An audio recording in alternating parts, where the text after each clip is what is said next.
Il fait une chaleur à mourir et la sueur me perle au front. 2, 3 degrés de plus et je m'évanouirai. Le consul général prononcera un bref discours inaugural. Je l'ai rencontré hier et nous avons eu une causerie amicale.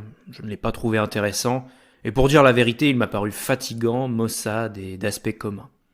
Il n'y aura pas de journaliste, mais le discours sera transmis sur le site de l'ambassade. En somme, ce sera une journée ordinaire pour l'ensemble du personnel.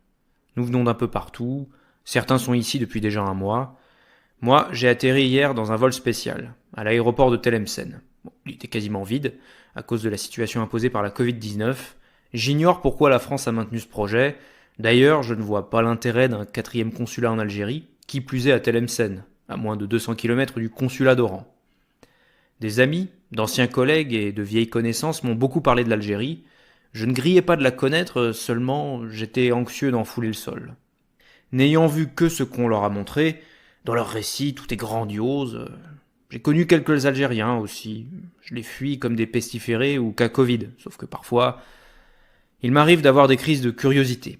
Ils la vantent comme un tableau sans pareil, mais l'éloge, souvent, ne fait que préparer à la déception et une fois sur place, j'étais tenté de m'écrier « Ce n'est que ça !»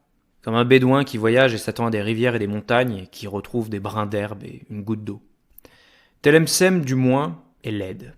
Et je devine sa population d'une laideur encore plus hideuse. Si le faciès qu'on présente au miroir est beau, le reflet ne peut qu'être de même.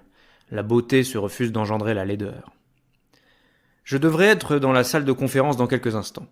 Ce n'est pas que ma présence est essentielle, mais, après le discours, le consul a prévu une réunion avec toute l'équipe. Étant chef du service des visas, ma mission est claire. Or, je me fais une autre idée de mes devoirs. La France m'a fait homme, et je suis prêt à sacrifier pour elle mes biens les plus chers et mon bonheur le plus complet. Le discours était court, diplomatique, avec un français sans charme. Nous nous dirigeons vers le bureau du consul. Une grande table toute neuve, mal placée, nous appelle.